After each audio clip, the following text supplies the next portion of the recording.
आपको ये question novel के अंदर दिया है, ये कंपलसरी है। इसमें आपको जोड़ियां जो है, ये कॉलम्स जो है, match the column with the A and B, तो इसमें आपको हमेशा आता ही है, ये आती है क्योंकि ये बहुत फेमस बुक्स है और उनके राइटर्स है और इसमें इंडियन राइटर्स है, तो ये ध्यान देना है आपको, ये आती है और ये बहुत फेमस बुक्स है, इनके राइटर जो है वो भी फेमस है, तो इसलिए आपको ये आता ही है नॉवेल के अंदर। दूसरा जो है आपको ऑड एलिमेंट्स आपको निकाल के रखना है अलग, तो ये भी आता है, ये तीनों भी जो है आते हैं, हमेशा आते हैं, हमेशा रिपीट हुए बोर्ड के अंदर। उसके बाद में ये देखो आपके पास, इसके पास में जो ये है नॉवेल के जो एलिमेंट्स है, नॉवेल के जो पार्ट्स है वो पूछता है 2 मार्क के लिए। आप लोगों को सभी को पता है कैरेक्टर है ना, और थीम और प्लॉट और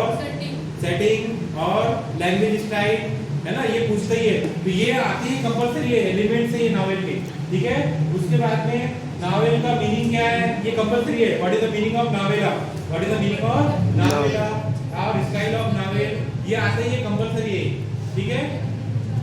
आपका जो 12 का बोर्ड का जो पेपर है वो पैटर्न जो है वो चेंज, थोड़ी बहुत चेंज होती है, 12 की बोर्ड की जो पेपर की पैटर्न है वो थोड़ी बहुत चेंज होती है, उसमें थोड़ा सा क्वेश्चन को चेंज करके देता, कभी पैराग्राफ चेंज करके देता। तो इस साल जो है ज्यादातर मोस्टली जो है द एन एस्ट्रोलॉजर डे ये आ सकता है लेसन, या दूसरा जो है ऑल थिंग प्लीज ये आ सकता है, और तीसरा जो सबसे इंपॉर्टेंट द कॉप एंड एनम ये आया नहीं अभी तक बोर्ड में, सिर्फ एक ही वन टाइम ही आया था, तो ये आ सकता है द कॉप एंड एनम। और लास्ट ईयर जो है व्हाई वी ट्रैवल ये आपको दिया था उसमें, why we travel this lesson आज लास्ट ईयर, ओके, ये लेसन में से एक आपको पैराग्राफ दिया था, ठीक है। उसके बाद में लास्ट ईयर हमने बताया कि आप लोगों सभी को the inch cap rock very important poem, लेकिन इस साल आपको इंडियन रिवर्स आ सकती है एक पोएम, दूसरा जो है मनी पोएम आ सकती है, और तीसरी फादर रिटर्निंग होम।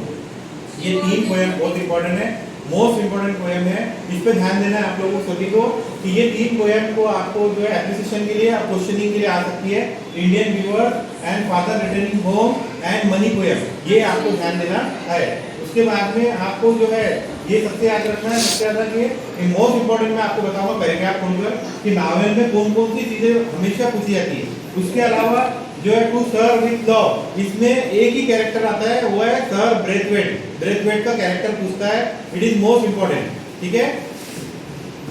मतलब क्या, what is the meaning of realistic novel, कैसी होती है रियलिस्टिक नॉवेल, रियल होती है ना, जिसमें सच्चाई हो, it is based on the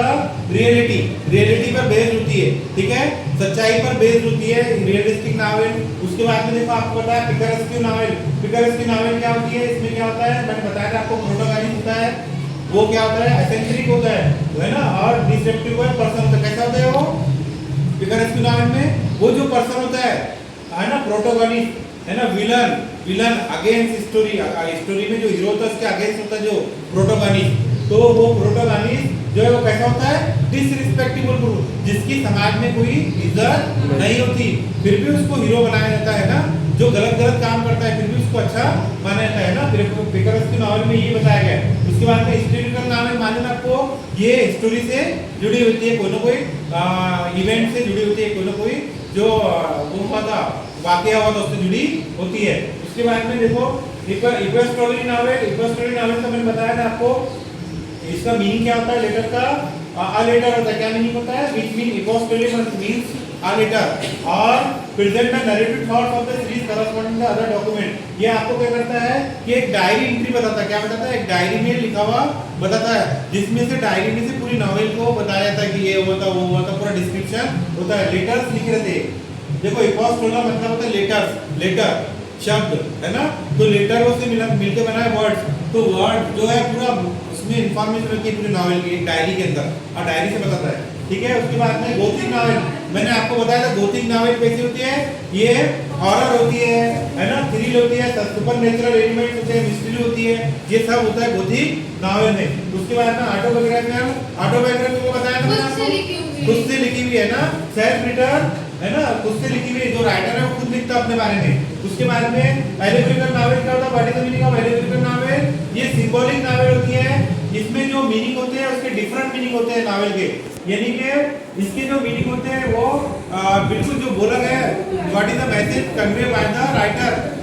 the writer is saying different word है ना, जो बोल रहा है उसका मतलब ही कुछ और होता है, वो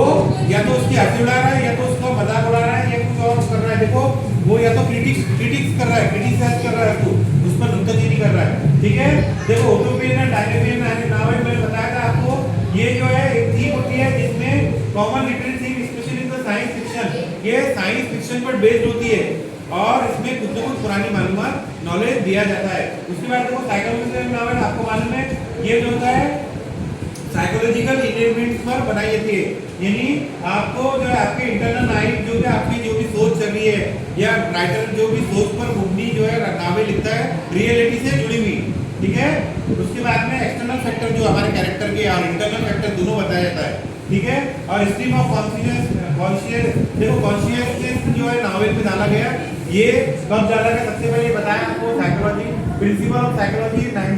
1890 में शुरुआत की गई, आपको इसके बारे में बताया गया। और देखो ब्लिंकिंग्स रोमन नावल लिखा होती है, ये आपके जो प्रोटोगोनिस्ट होता है उसकी चाइल्ड से जो मेन कैरेक्टर होता है हीरो, उसका बचपन से लेकर जवानी तक जो भी उसके साथ में एपिसोड जो भी मामला हुए वो पूरा बताया जाता है नावल में। ये सब है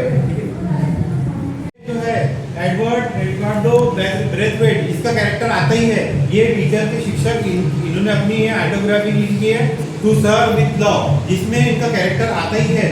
कंपलसरी है, इनका कैरेक्टर आता ही हर साल आता है। तो इसलिए जो है आपको इसकी तरफ ध्यान देना पड़ेगा, सभी को इसका कैरेक्टर याद करना है और ध्यान देना है। ठीक है।